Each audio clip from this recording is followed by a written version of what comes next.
अस्सलामु अलैकुम वरहमतुल्लाहि वबरकातुहू। अवाम की गलतफ़हमियाँ जो क़िस्तवार इस नाम से वीडियोज़ हमारी चल रही हैं, उसमें अब तक हम आपको बता चुके हैं रोज़े के ताल्लुक से चंद बातें।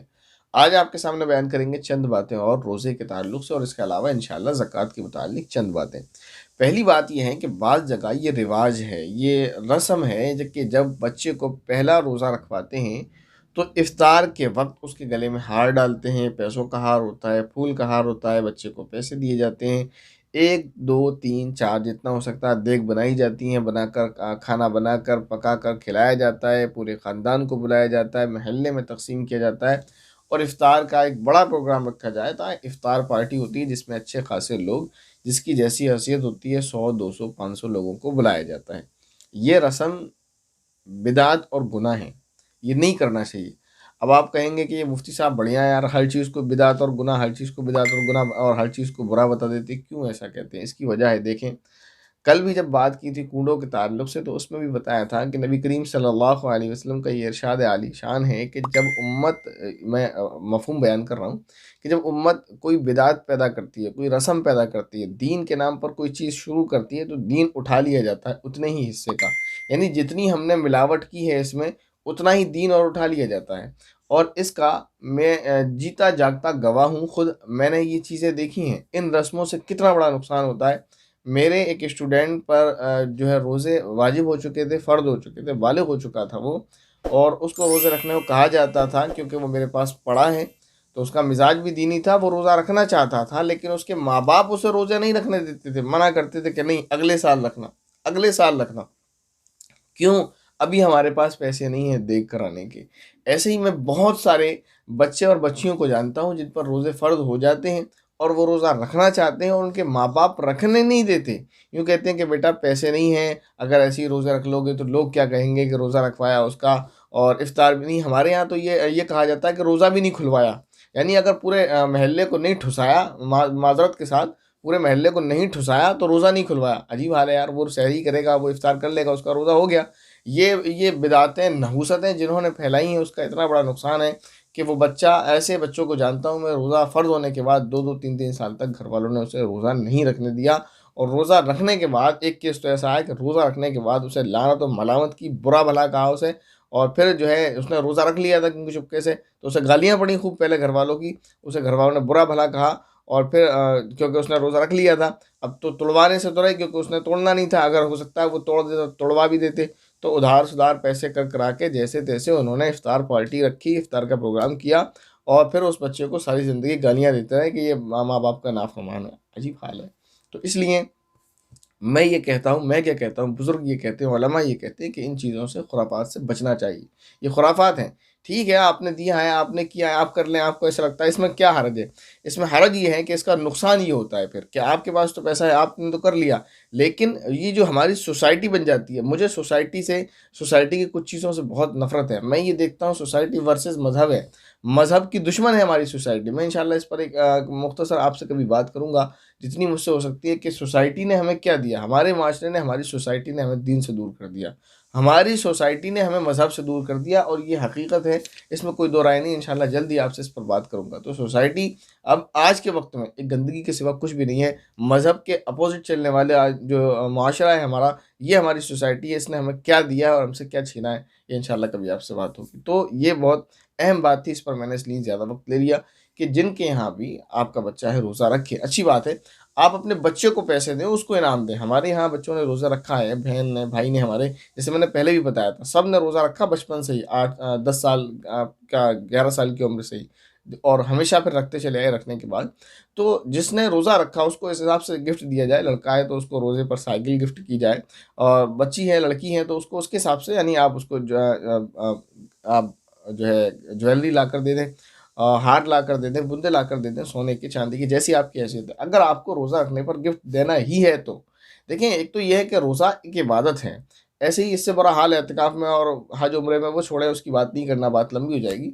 पहले तो इसकी कोई असल नहीं है, ना ही बच्चे को देना है ना बच्ची को देना है। लेकिन एक बात मैं ये कह रहा हूँ कि अगर वो रोज़ा रखता है और आप उसे कुछ देना चाहते हैं खुशी के मौके पर कि उसकी हौसला अफजाई भी हो, तो सिर्फ उसको दें। अजीब हाल ये है कि खिलाएंगे कुनबे को पूरे, जिससे उस बच्चे का भी कोई फ़ायदा नहीं और खुद मेरा भी कोई फ़ायदा नहीं। मेरा पैसा खर्च हो रहा है, मैं पूरे कुनबे को खिलाऊँ, मेरा क्या फ़ायदा। और रस्म के नाम पर अगर आपको मोहब्बत में ही खिलाना, लोगों की दावत करना, तो आप ईद पर बुलाएं। ईद पर नहीं खर्च करेंगे। ईद पर वो जो है सस्ती वाली सेवइयाँ माजरत के साथ और चने बनाकर 2-4 लोगों को बुलाकर खिला दिया जाएगा। ईद पर खर्च करें ना आप। मैं इसलिए फिर कह रहा हूँ कि आप कहेंगे कि इस तरह की बातें कर रहे हैं। रमज़ान में आप पैसा बर्बाद करें जहाँ नहीं करना है, और ईद पर लोगों की दावत करना है, ये करें आप, ये चाहिए, उसमें नहीं करना। तो इसलिए गड़बड़ कर रहे हैं मामला सारा। तो अगर बच्चे की हौसला अफजाई करना है आपको, तो बच्चे को गिफ्ट दें, ना कि पूरे मोहल्ले को खिलाएं। और अगर दावत करना है महल्ले की, तो ईद पर करें, ना कि रमज़ान में। उम्मीद है बात आपको समझ आएगी। या फिर ऐसे ही आप बच्चे के इफ्तार के नाम पर लोगों को ना बुलाएं। हाँ, अगर आपको लोगों का इफ्तार कराना है, तो कभी भी कहते हैं फलां तारीख को मेरी तरफ से पूरे महल्ले का जो है या जितने लोगों की दावत है, आप इफ्तार हमारे यहाँ कीजिएगा। तो कहने का मकसद ये है कि इसको इससे ना जोड़ा जाए और इसको समझे अच्छे से। इसका नुकसान क्या होता है वो मैंने पीछे बता दिया। इसके अलावा बाज़ जगहों पर नफिल रोज़ों के लिए सहरी का बाकायदा इंतज़ाम किया जाता है, उसमें जगाने के लिए मस्जिद के लाउड स्पीकर से ऐलान होता है या घंटियाँ बजाई जाती हैं। तो जैसे मुहर्रम का रोज़ा है, शब बरात का रोज़ा है, तो जो नफली रोज़े हैं इनको रखने के लिए बाकायदा मस्जिदों से ऐलान करके जगाया जाता है। ये दुरुस्त नहीं है, क्योंकि वह फ़र्ज़ और वाजिब नहीं है, नफिल है। जिसकी मर्ज़ी रखना चाहे रखें, ना रखना हो ना रखें, और जिसको रखना है वो खुद उठे खुद रखे। इसके लिए बाकायदा, इसका मैं मना क्यों कर रहा हूँ, इसलिए कि नफिल रोज़ा है, जिसको रखना है वो रखे, जिसको नहीं रखना है वो ना रखे। अब आप सहरी के वक्त में मस्जिद से रोज़ेदार हो, उठो रोज़ा रख लो, जगाएंगे, तो जाहिर है जिसको रोज़ा नहीं भी रखना उसकी नींद में खलल पैदा होगा, और ये दुरुस्त नहीं है। आप नफिल इबादत कर रहे हो, उसके लिए आप किसी की नींद में खलल नहीं कर सकते। इसके बाद एक चीज़ और है कि हमारे माशरे में कुछ इलाके में कि बाज़ औरतें अपनी बेटी की निकाह वाले दिन रोज़ा रखना ज़रूरी समझती हैं और वो रोज़ा रखती हैं। तो अगर किसी इलाके में ये चीज़ है आपके, तो वहाँ ये मना करें कि बेटी की शादी के दिन रोज़ा रखना माँ के लिए कोई ज़रूरी नहीं है। मतलब वही चीज़ है ना, हम जिस माशरे में रहते आए हैं वो कुछ ना कुछ असर अपना छोड़ गया है। कहीं तो हस्बैंड की लंबी ज़िंदगी के लिए वाइफ़ को रोज़ा रखना होता है, तो रोज़ा रखती हैं वो, जिसका कोई सर पैर नहीं है वो भी मना करते हैं। बाकी जो करते हैं वो उनका अपना मज़हब है, हमें कोई लेना देना नहीं। ये बात कि उसका कोई सर पैर नहीं है, खुद वो लोग भी कहते हैं, वही लोग कहते हैं जिनके यहाँ ये चीज़ पाई जाती है, हमें तो कोई कमेंट करना ही नहीं है। तो ऐसे ही ये चीज़ हमारे यहाँ भी अभी बाकी है। बेटी की अच्छी शादी हो, बेटी की शादी में कोई खलल पैदा हो रहा हो, इसलिए माँ रोज़ा रखेगी, कमाल है। क्या लॉजिक है, समझ ही नहीं आता है। तो माँ का रोज़ा रखना ना रखना, यहाँ ये बात अलग है कि बेटी की अच्छी तरह से शादी हो जाए और बेटी की खुशगवार ज़िंदगी हो जाए, तो उसके लिए मन्नत मानी जा सकती है कि मेरी बेटी का अच्छे से निकाह हो गया और अच्छा ख़ानदान उसको मिल गया, तो मैं नज़र मानती हूँ कि अल्लाह की खातिर मैं 10 रोज़े, 15 रोज़े, 20 रोज़े, 1 महीने के रोज़े रखूँगी। कोई हर्ज नहीं है, जायज़ है। लेकिन रोज़े शादी वाले दिन रोज़ा रखना, ये जो है ये सही बात और मुनासिब बात नहीं है। तो ऐसा नहीं करना चाहिए। बाज़ इलाकों में ये मशहूर है कि अगर कोई शख्स गुस्ल करना चाहे रोज़े की हालत में, तो दोपहर से पहले-पहले गुस्ल कर ले, दोपहर के बाद गुस्ल करने पर सवाब कम हो जाता है। सो ये बात बेअसर है, ऐसी कोई बात नहीं है। आप चाहे दोपहर से पहले गुस्ल करें, चाहे दोपहर के बाद गुस्ल करें या दिन में 3 बार गुस्ल करें, कोई हर्ज नहीं, जब चाहे जब आप गुस्ल कर सकते हैं। बस इतना ख़्याल करें रोज़े की हालत में गुस्ल करते वक़्त गरारा ना करें और नाक में सख्ती से पानी ना चढ़ाएँ, क्योंकि गरारा करते में अगर हलक से पानी नीचे उतर गया, तो रोज़ा आपका टूट जाएगा। तो रोज़ा गुस्ल की हालत में गरारा वगैरह ना करें, अलबत्ता गुस्ल आप कभी भी कर सकते हैं। ऐसे ही एक बात और है, लोगों में ये मशहूर है कि अगर किसी पर रोज़ा फ़र्ज़ है, तो वो रोज़ा नहीं रख सकता, पहले गुस्ल करेगा, फिर सहरी करेगा। अगर सहरी का वक़्त बाकी रहा तो ठीक है, वरना बेचारा भूखा रोज़ा रखेगा। ऐसे ही अगर किसी पर रोज़ा फ़र्ज़ था और वो सोकर उठा फ़जर के वक़्त में, तो ज़ाहिर है अब उसने सहरी तो की नहीं है और सहरी करने का वक़्त भी निकल गया। तो अब वो क्योंकि नापाक उठा है, तो लिहाज़ा उसका रोज़ा नहीं होगा, वो उस दिन का रोज़ा नहीं रखता। तो ये दोनों बातें गलत हैं। अगर कोई नापाक उठाए और सहरी के वक़्त में उठाए, तो उसे चाहिए कि अगर ज़रूरत है गुस्ल की और ज़रूरत नहीं, अगर वक़्त है तो पहले गुस्ल करे, फिर सहरी करे। और अगर वक़्त नहीं है, वक़्त कम है, तो पहले सहरी कर ले, फिर गुस्ल करे, फिर जाकर नमाज़ पढ़े और रोज़ा रख ले।